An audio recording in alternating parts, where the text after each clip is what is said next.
If your nervous system is dysregulated, these are potential timelines that can manifest. If I don't make drastic changes and really prioritize my nervous system, this will be my reality. The woman feels everything. So even a slight dissonance in your energetic field, she will be like, it doesn't feel safe. So emotional capacity, as you've expressed, it's so important.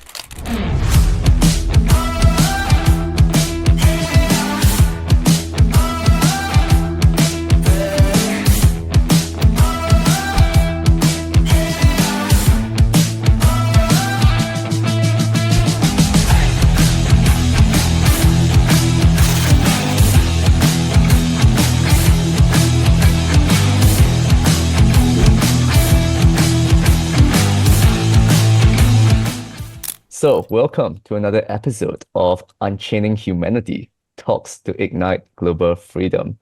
On today's session, we've got Simona Gabriele, and she's a feminine embodiment mentor, supporting women, females to connect back to their bodies, to connect back to their cycles, to connect back to themselves, to truly own the internal world in order for the external reality to manifest in the greatest light.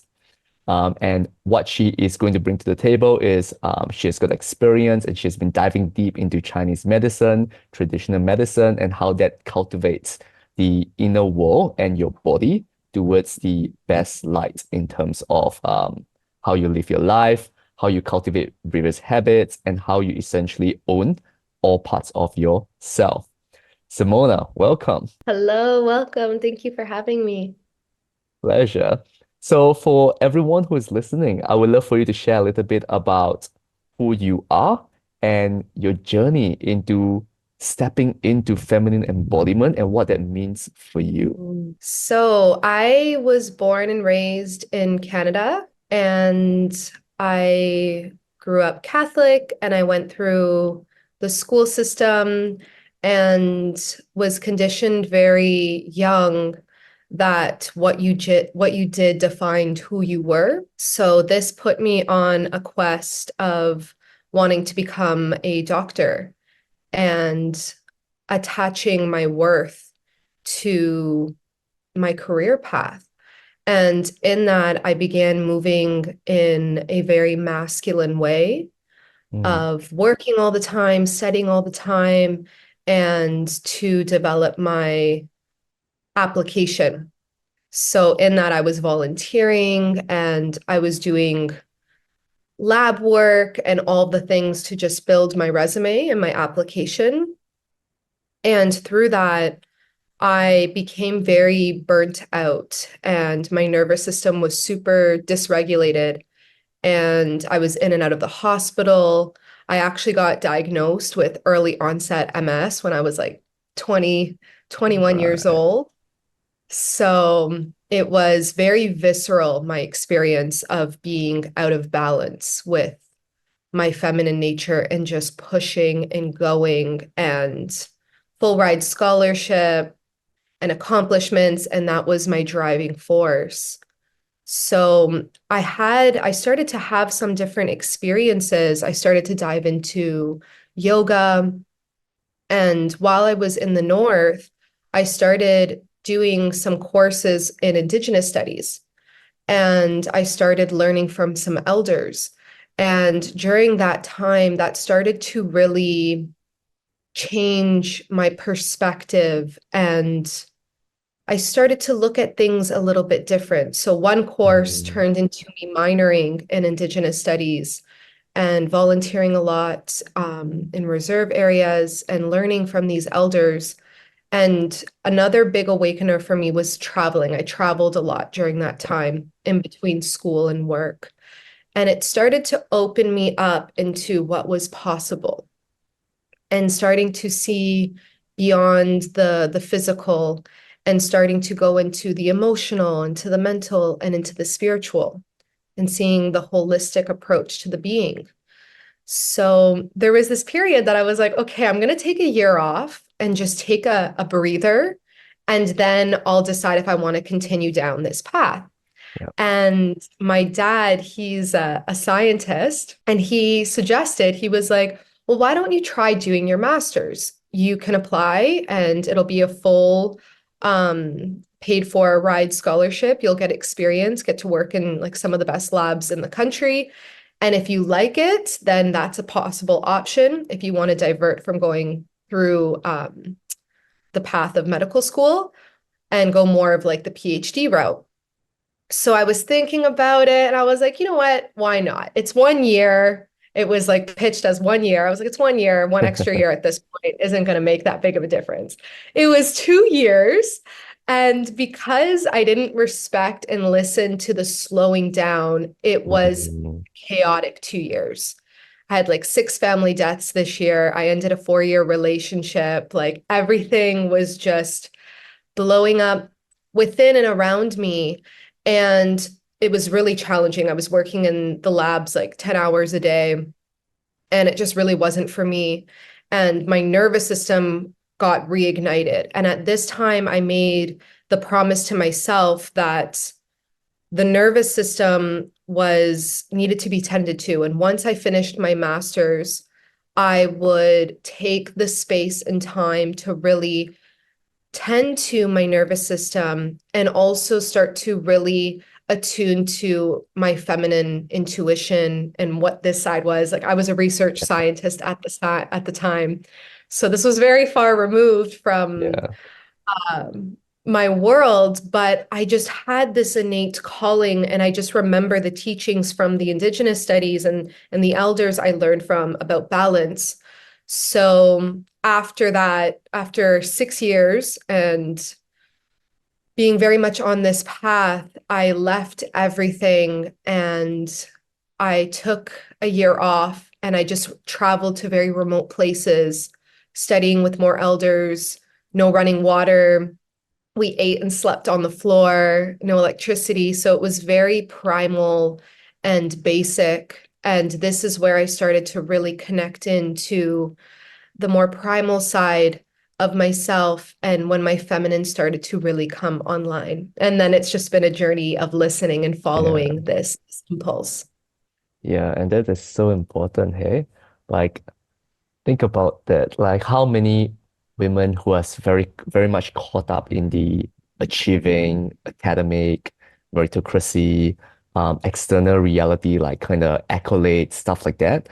What I've seen with a lot of my contacts, even, it's chasing, the chasing, the chasing, the chasing, the chasing, the chasing, and it ends up into a pretty relentless rat race that essentially pushes them into a state of needing to be in their masculine because they are trying to play the game that has been created by the masculine, essentially. Mhm. And that results in everything that you've experienced. So with you going through all of that, especially with the diagnosis of MS, and for those who are watching and they do not have an understanding of what MS is, how did that experience perhaps awaken you in various ways? So I saw it as a potential timeline.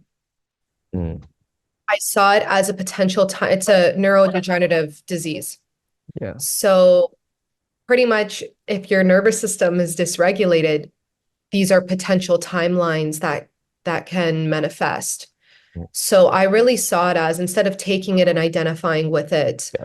I saw it as, if I don't make drastic changes and really prioritize my nervous system, this will be my reality. So that was the fuel and the kind of the mirror in my face of this is a possibility. And I got diagnosed with many things in my life, like Of course. anxiety, IBS, OCD, ADD. As a kid, they wanted to medicate me, and I really see them as, you can identify and stay in the box, or you can see it as an opportunity to really work with the imbalances that are present. Exactly. And it's so interesting because I was experiencing Lunar New Year, over the past week or so, and connecting with my grandparents, connecting with different people. And for the older generations, they are currently in the phase of being medicated, right? Because Mhm. struggling to walk properly, struggling to do the basic necessities properly, especially when you reach the age of 80 plus, 90 plus.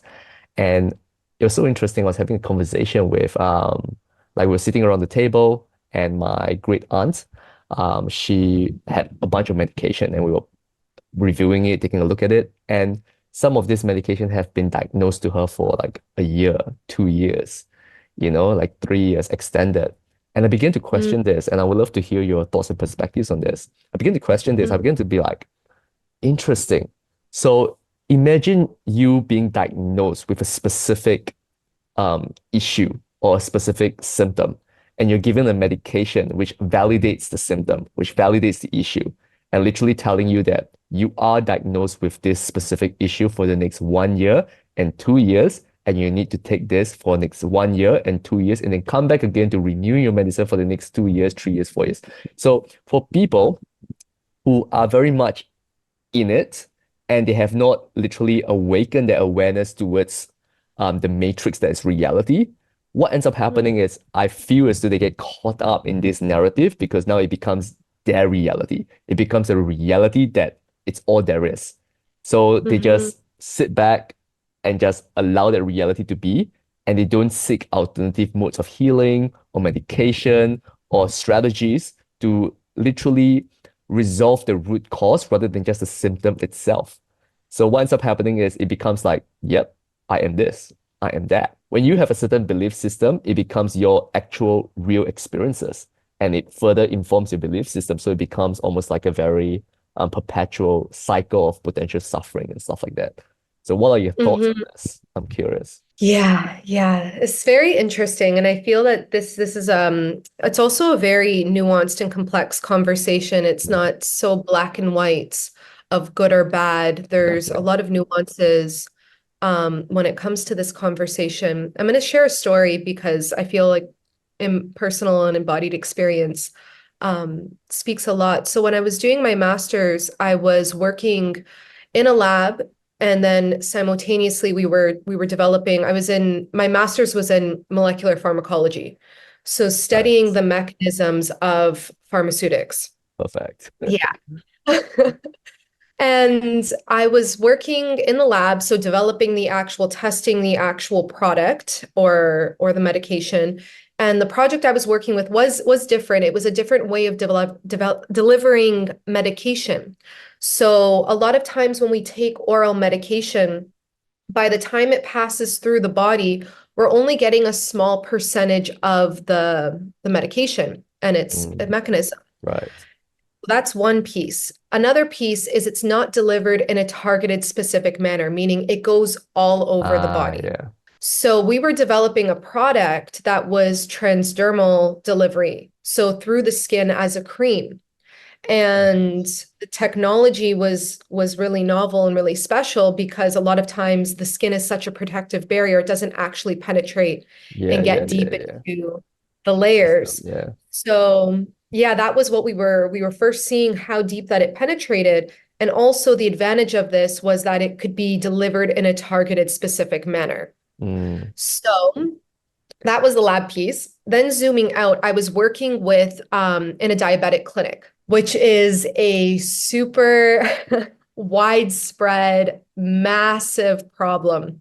mm. And statistics are insane of how many people have type 1 and mostly type 2 diabetes, which is lifestyle based. Yeah, right. And the problems we were seeing was that they were experiencing a lot of wound healing issues, and then that was leading to amputations. Right. Yeah, makes sense. So it was a really big problem. And what we were seeing with our product was that it was helping to address the wound healing problems, to help close the wounds and then stop amputation from Mm. happening. But what I started to realize was like, even though this was an amazing product, and even though we were seeing amazing results, I was like, we're still not addressing why they The have root type 2 diabetes in cause. the first Yeah, place. yeah, yeah, yeah.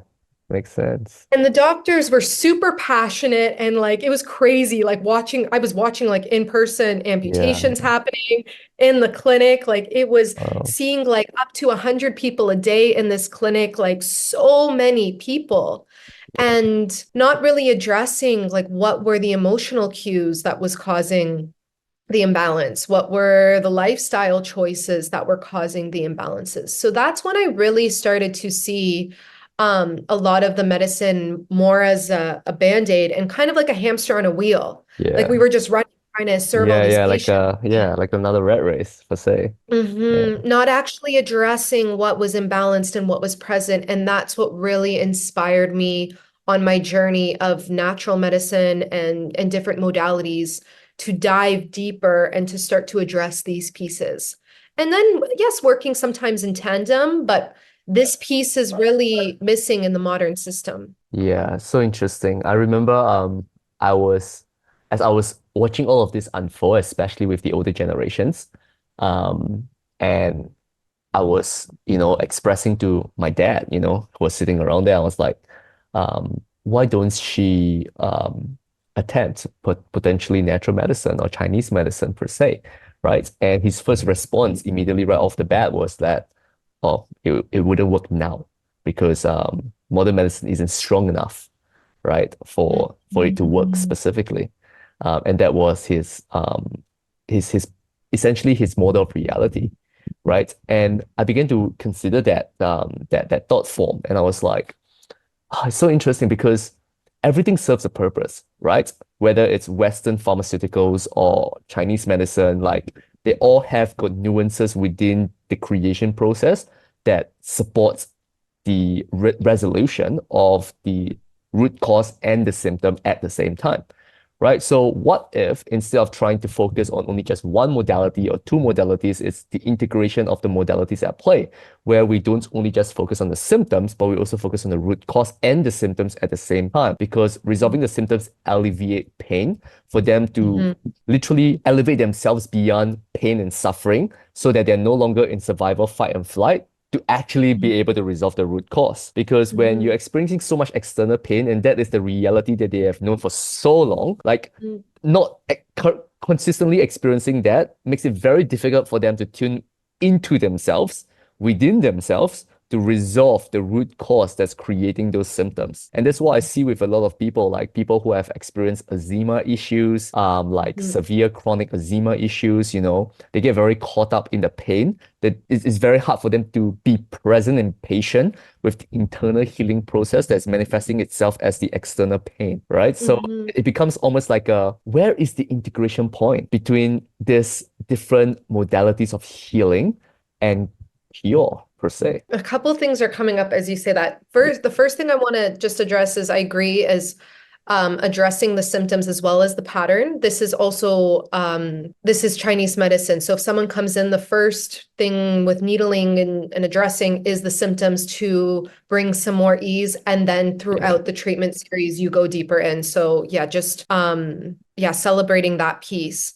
The other piece with pain, this is another interesting, pain is so interesting. So my mom, long story short, growing up, she had different conditions, a tumor in her sinus and multiple other surgeries that the modern system made a couple of mistakes, and she ended up with chronic nerve damage and really intense pain. Now, she was allergic to a lot of the narcotics and the medications, so she couldn't use the medications for pain relief. Yeah, right. And this brought her onto the path of Chinese medicine, meditation, and all of these other modalities that she learned how to manage the pain through her mind.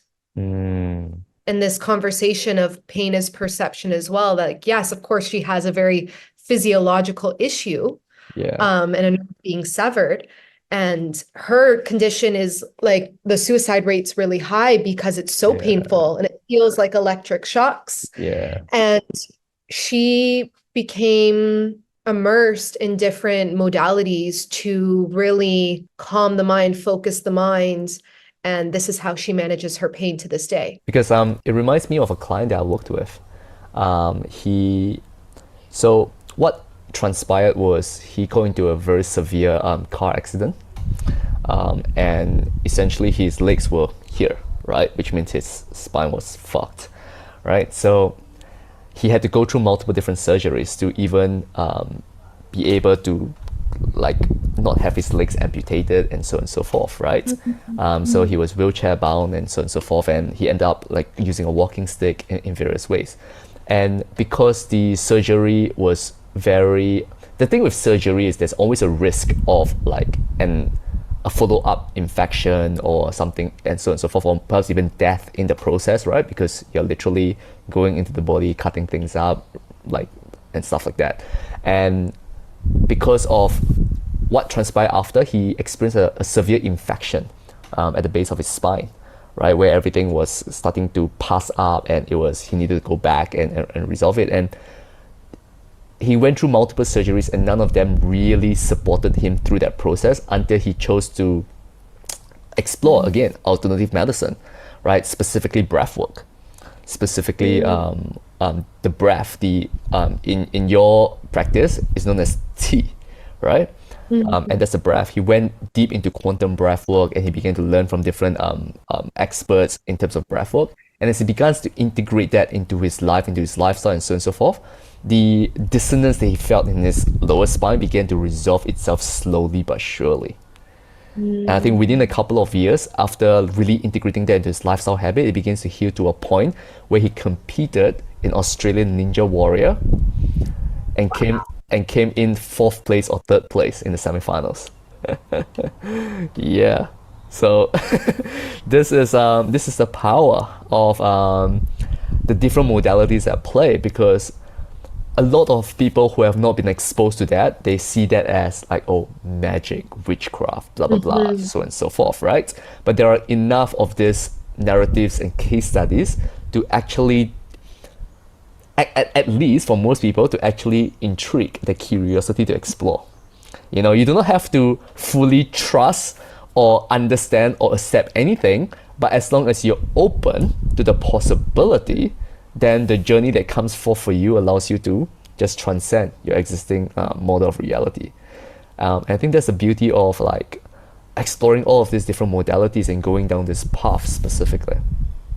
And Yeah, it's a level of belief as well. yeah, That's a exactly. huge driver in the manifestation of it. And this concept of the placebo Mm, and the placebo working when you believe in it, and how powerful the mind is. And when we look at a lot of modern medicine, it's very fear orientated and giving your power away. You need to go see the doctor because you yeah, don't know how your body works or moves. And this is also a huge piece of sovereignty and taking your power back and yeah, really starting to listen and learn your body. And yes, seeking advice or guidance, but then having the discernment of, yeah, the okay, what does my discernment. body need? Yeah, and that's the thing that most people struggle with, the discernment between what does my body specifically need, what do I specifically need, and how can I behave or create practices from a place of integrity.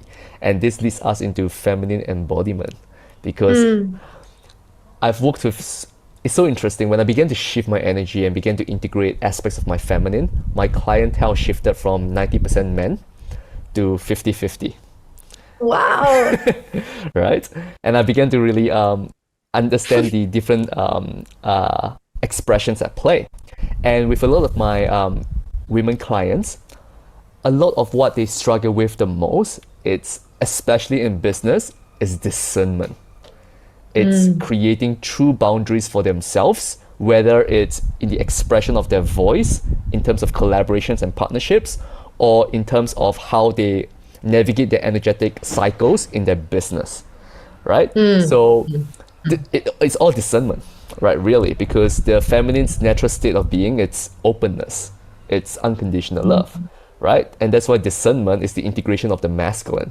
So with your understanding of feminine embodiment, what is it specifically, and why is it so important and relevant for women today, right? Not only just entrepreneurs, but women today. Feminine embodiment, super simplistically, is coming into the body. Mm, We spend so much time in the mind and in the external world and the surface of beauty and expectation and all of these things. And feminine embodiment is the ability to descend and come into the body, into the soma, into the intelligence that lives in our wombs, in our cycles, in our bones. And from there, we start to develop a relationship with the nature of our femininity. And this is very wavy and cyclical and seasons of death and rebirth. And when we can really begin to develop a relationship with that versus reject it and Yeah. be annoyed by it, but fully embody and embrace it, this is when we start to really tap into our power and our magic as feminine beings. Yeah. Exactly. Yeah. Exactly. And I was having a conversation with one of my business partners recently, and we're talking about this, and it's very interesting, right? So I set clear KPIs every single week for us to execute upon, especially for the executive team and the founding team, because you're the leaders of the organization. And there was a period of time where he was falling behind the tasks, right? Because I understand we are running different projects and so on and so forth.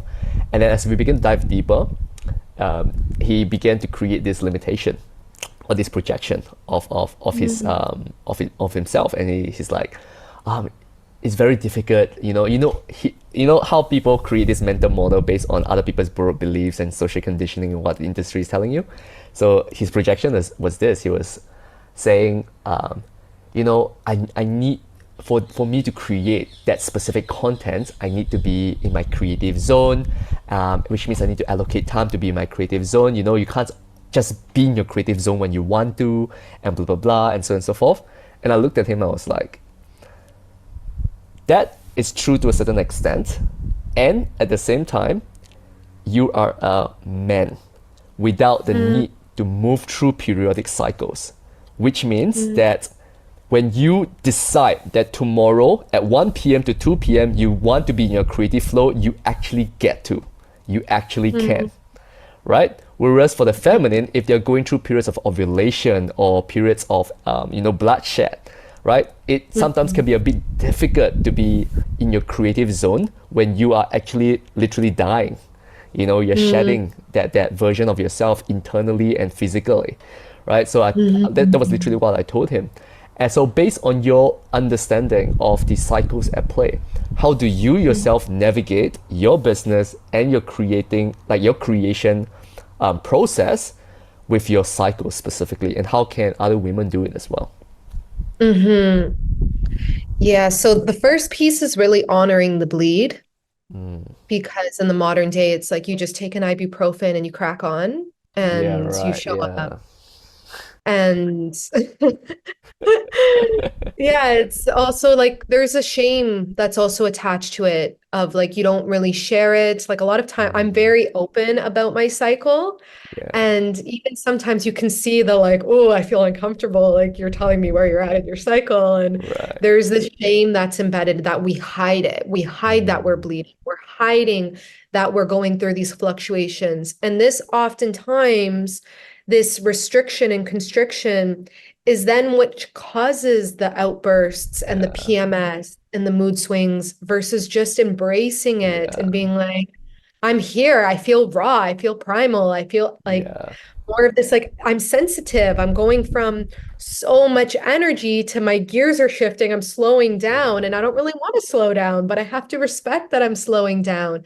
And then Mm, pieces of me through this past cycle are coming into contemplation. That's luteal, mm, is what's working, what's not working. And that's like a radical responsibility phase of what's yeah. not working now needs to be shed, now needs to be Yeah. cleared, and Yeah. actively being a part of that process.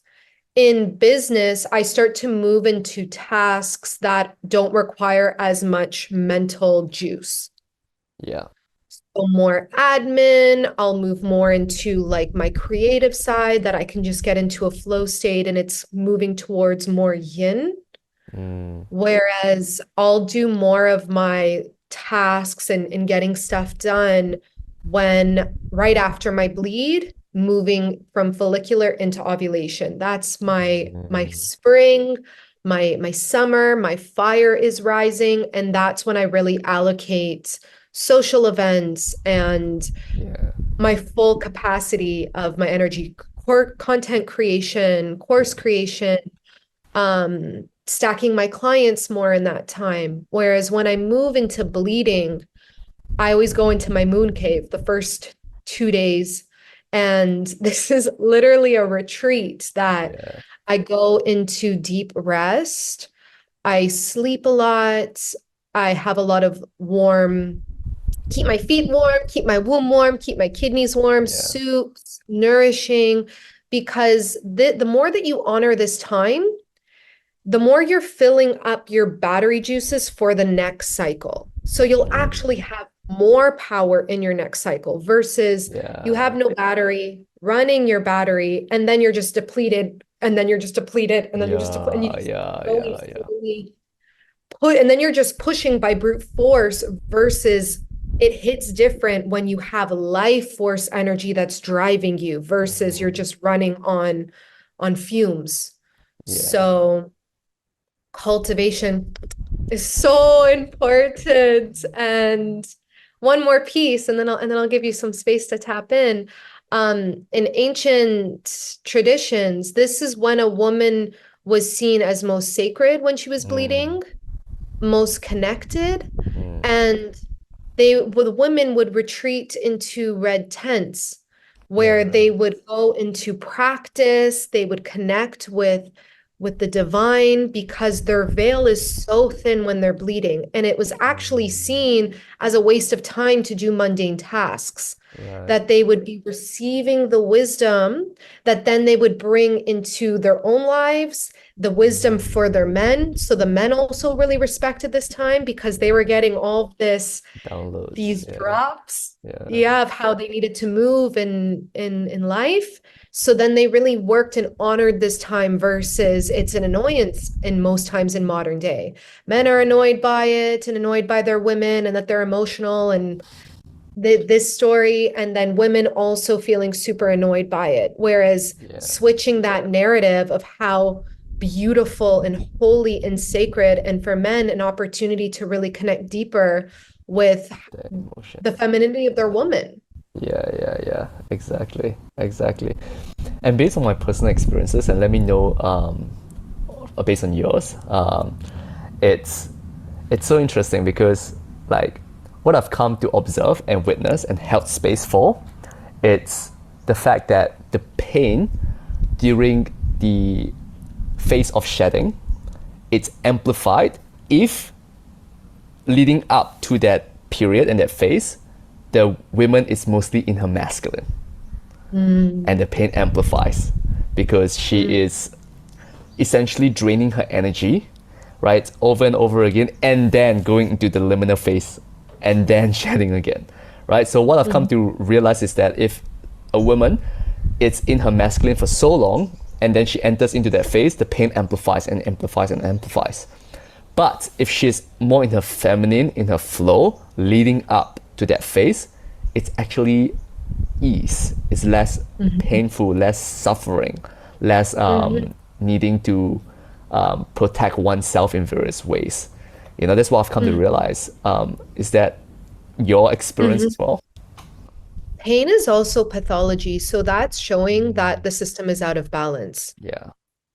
So, yes, being more in the masculine could be a huge reason for it. And this is a really in Chinese medicine, you can treat and diagnose a woman exclusively through her cycle. Ah, The interesting. quality of her symptoms, the quality of her blood, the length, all of these aspects will Yeah. give you it's a roadmap into the whole balance of the system physically, mentally, emotionally, and spiritually. So when you Yeah. start to really tune into your cycle as a compass into your body, into your Yeah. psyche, into your being, you start to unlock a lot. And sometimes I'll have cycles that I haven't had pain, and then one cycle will come and Mm. life is happening. Maybe it's very emotionally turbulent, or I've Yeah. been really pushing, and then it will Mm. show up in my cycle. Yeah. So this is one piece. One more thing I also want to share is it's very interesting. The more that you really connect to the cycle, you actually feel the death happening. And this is oftentimes where there's a lot of resistance of Yeah. both Makes surrendering sense. into your shedding and you're letting go of a part of yourself that you're then rebirthing into the next cycle. And we go through this every cycle. We die, we shed, we Yeah. release, and then we emerge a new woman. And this is why with women, you never know what you're going to get, where they're at in their cycle, how much they've shed, how much they've integrated, how much they've reemerged. And that's also the mysticism and the beauty of a woman is we're forever changing at such a Exactly. catalytic, cathartic rate. Yeah, So and that's why, like with a lot of men who have not been able to tap into their intuition and their feminine, they cannot hold space because men, literally, we are programmed to be certain. We are literally programmed to be certain. Like we look for structures, we look for systems, we look for certainty. So if you have not, yeah, literally, right? If you have not integrated the other end of the spectrum, which is your intuition, which is your flow, which is your ability to be flexible, which actually requires you to tap into your emotions, because emotions are energies in motion, right? So integrating that, without that, what ends up happening is the frame isn't, it might be strong, but it isn't flexible enough to move with the feminine at the same time. So what ends up happening is you see the feminine evolves beyond the frame, and the frame struggles to catch up because he has not tapped into that part of himself that allows that to be. So this is what I come to realize with a lot of even having conversations with different men in my circles, you know. And the analogy I always love to give them is imagine yourself as a unwavering, unending cliff, and imagine the feminine as the waves of the ocean, the tsunami. Any energy that's in motion within the ocean crashing against you, do you waver? Do you shift? Your physiology shift, but your energy and your groundedness stay centered, stay certain, and let her crash, let her crash, let her crash. Witness her in it, embrace her in it, and then you experience a very beautiful union of sorts. And that's what I've always expressed to people. So with you specifically, and if you're in that state of transformation or in your cycle, what would you love to receive the most from the masculine during these periods of time? gentle care and no logistics. It Yeah. obviously like varies based on the cycle as well, because like some cycles is seamless for me. It's Of course. very chill, and I feel like I'm just meditating a lot, and it's very beautiful and still. And then some cycles is I feel like my bones are cracking Mm, and I'm in full being reconfigured, and it's very visceral and it's very intense and also beautiful. So I feel during those times is just, yeah, really gentle support. And for me, I've really struggled in allowing myself to be fully seen in my processes because they're mm, quite, okay, they can be quite yeah. intense. And for me, it is very visceral. I move through my body, and it's not just an emotional of the mind experience. It's like Yeah. actually I'm journeying it through my body. Mm, So yeah, then I would feel like weird being seen in that, dramatic being seen in that, and I hide it. I go into my moon cave and I don't let anyone yeah. really see or witness me. And that's been part of my journey, is allowing people to that I feel safe with, of course, Of be a course. part of my process. Fundamentally. And Yeah. this is the space I hold. And what I always say is like, I welcome the allness, and it's all beautiful. Doesn't matter how it wants to come out. Because sometimes as women, it's like we want to be these graceful beings, and Yeah. we're also very primal and Mm, primordial. And doesn't always look aesthetically so beautiful, but it's yeah. still beautiful in its raw and in its as is frequency and embodiment. So yeah, really welcoming this. And I feel a man that can welcome the allness and just be like, yep, Mm, take up all the space. I'm here for it. It's like a piece of us just then also like, phew, ah, this safety. feels so that's not too much, that it can just be Mm, and be held and witnessed. And then also like then we can crack on. Like we don't have to spend so much time analyzing what came through, yeah. able to just move through, to be, to integrate, to learn and extract the wisdom, because this is important, is it emotionally unhinged, or is it a process that you extract the medicine from, you integrate, and then you move forward? This is very different. So this comes with Yeah. maturation of emotional capacity as well, Yes. of just cycling and being in patterns and cycling versus a process, completion, and moving forward. Yes, exactly. Very, very important. And for the men who are listening to this, right?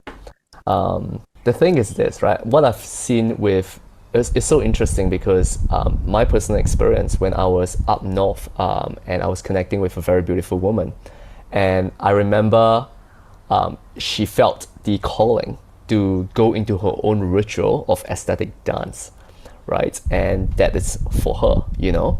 And all I did was just held space, witness her in it, and just allowed her to be. And when she came out of it, she reflected this to me, which was quite profound to receive. And she said, I've never felt safe and allowed anyone to witness me in that before. And I began to unravel as to how I was able to give her that and what was I internally moving through to be able to hold space for that.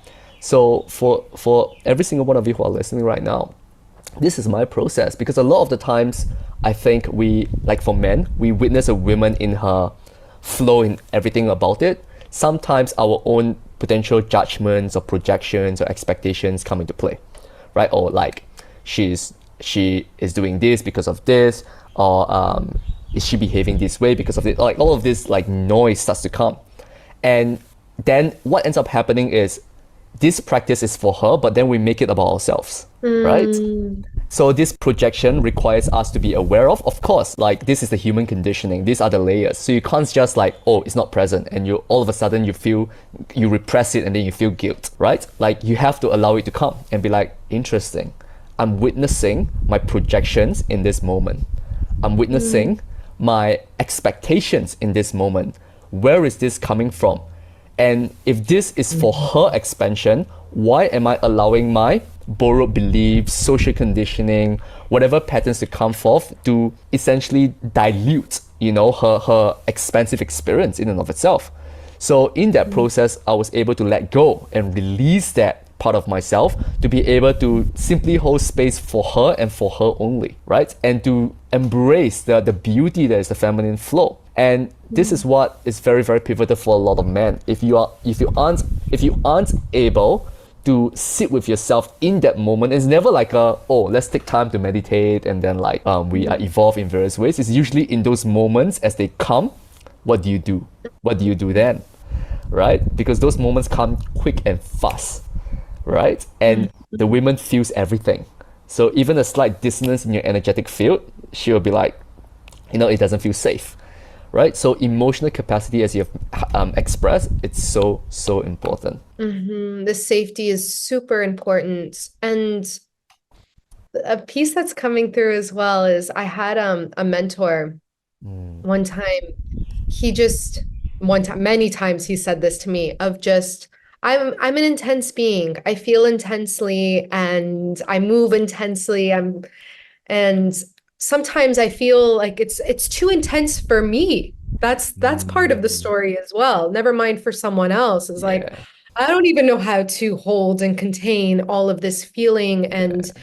what's coursing through me. And he would always invite me of bring the intensity Mm, and bring more and bring more and bring more. And it was just such a sense of relief for mm, my own self that this piece of the intensity that I've tried for so long to contain and to dilute in a sense, he was just fanning the flame of like, and yeah, bring more and bring it in its purest, rawest expression. And that was really a game changer for me of owning my authenticity yeah. and how my being wants to express, and then finding mirrors and containers and connections that honor and are intrigued by the intensity and Mm, want to dance with the intensity versus the intensity being too much. So yeah. really welcoming this piece and receiving that from the masculine is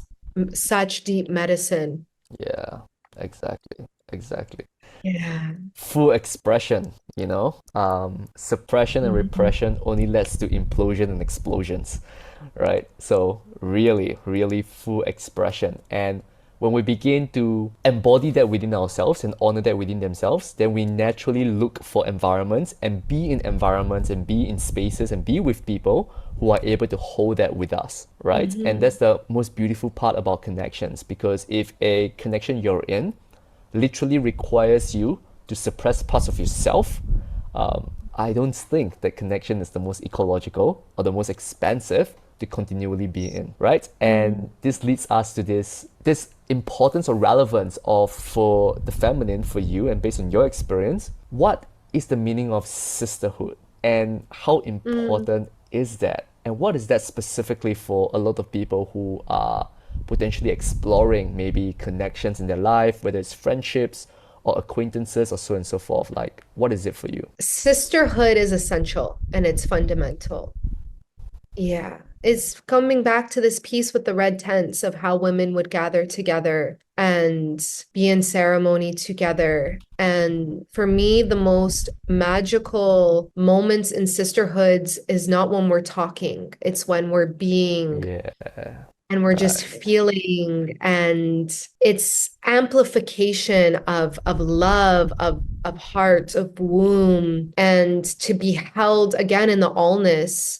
I feel this really sets the tone for partnership as well, Mm, that your sisters really hold and welcome your full emotional capacity, and there's so much healing within that, and feeling safe and held in that, and then really embracing this aspect of womanhood, and then bringing this into partnership and allowing yourself to fully be seen, because when we contain the emotional aspects of ourselves, and it's not to be emotionally volatile, like yeah. just to make that differentiation, but when we contain and suppress our emotional nature and our cycles and what makes us woman, we're slowly diluting our authenticity, our power, Mm, our expression.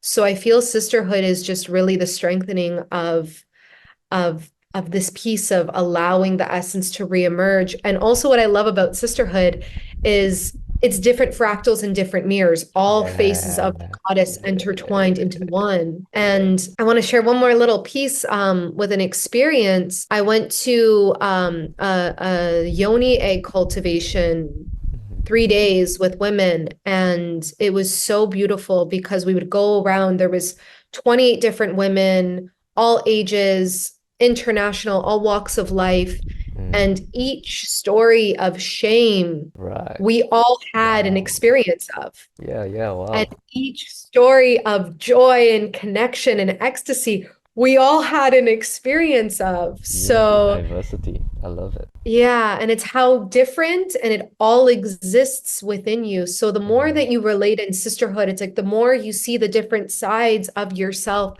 that are expressed. And if you get triggered by it, that's medicine as well. If you get yeah. triggered by a sister who's expressing, and it's like, where am I holding back in myself in those aspects? And Mm, how can I drop my armor and play in those areas that maybe have been sleeping? Or yeah. maybe it's not for me, and that's cool too, like that discernment. Yeah, that's true. Like it requires like openness and discernment at the same time. Those two factors. If you truly embody those two factors, you go into any environment, any reality, any aspect, you've got you. Mm, You've got you. Full openness to mhm. explore, full discernment because of truth and your moral compass and your character. Ooh, You ooh. know? That's it. Mm, Openness and truth. Openness and truth. And then you get to receive anything and everything mm. and allow it to be. Wow, I love this. Yeah. So, what support networks do you currently have for yourself that serves you in your expansion in your life? Or do you recommend people to receive or to Yeah, look for? I feel that it's super important to have both feminine mirrors and masculine Mm, mirrors. yeah, I agree. So, yeah, sisterhood is super important. And I also like I honor different sisters for different aspects. So if I'm going through a certain aspect in life, I'll I'll consult a certain sister. And when I say consult, it's like I'm going to her oracle and like Ah, cool. this is also with the feminine is like, yes, we're super soft, but when we're rooted in truth and the truth, it's like Yeah, fierce, ferocious right. love. Yeah. And I really honor and respect sisters that there's no bullshit. Like they also call you Mm, out in your patterns yeah, and yeah, with love, but also with direction and with yeah. and take what you want with it. It's not also I feel like it's consulting versus advising. Mm, yeah, That feedback. it's not that I'm asking, yeah, it's like this is what I see, do what you will with it. And like you have the choice to choose Yeah. versus you should do this, you should not Yeah, do this. Like that's a very different correct. energy than just it's oh, the oracle also speaks in like it's almost like metaphors or parables. Like sometimes it's a It comment is, and you're just yeah. like, I gotta sit on that one. Exactly. And I differentiate it as the difference between imprinting and empowerment, right? Like there's no shoot. There is only like this is the mirror. It's up to you to shift whatever you want to shift. And if you're ready to, because sometimes it's like I actually got to Exactly. cycle in that pattern a couple more times. Yeah. I see it, but not But that is ready. that is life itself, you know? All right, so Yeah. Simona, final question. Mhm. If I am to give you a mic right now, and this is a very special mic, right? This mic, the Mhm. moment you speak into it, literally every single individual in this reality right now on Earth, Terra, they will hear and receive your words. What would you say onto this mic? Connect into nature,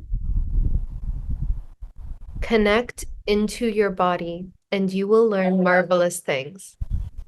That's it. Simple. Beautiful. The ultimate simplicity is the ultimate truth. There you have it, right? So, such an honor, such a pleasure, Simona, to have you in this session. If people want to potentially explore who you are, they're intrigued, where can they find you? You can find me at Simona Rose underscore on Instagram. And I'm in the midst of building a platform, which is going to be called Amarita Temple Arts. That is coming soon. And that's all for now. Beautiful. I will drop Mhm. her details in the description down below. And of course, if you guys feel caught, reach out, have a conversation. And yeah, such a pleasure, Simona. Absolute pleasure. Thank you so much for holding this beautiful space and for the deep dive. Pleasure. And I'll see you guys on the next episode. Cheers.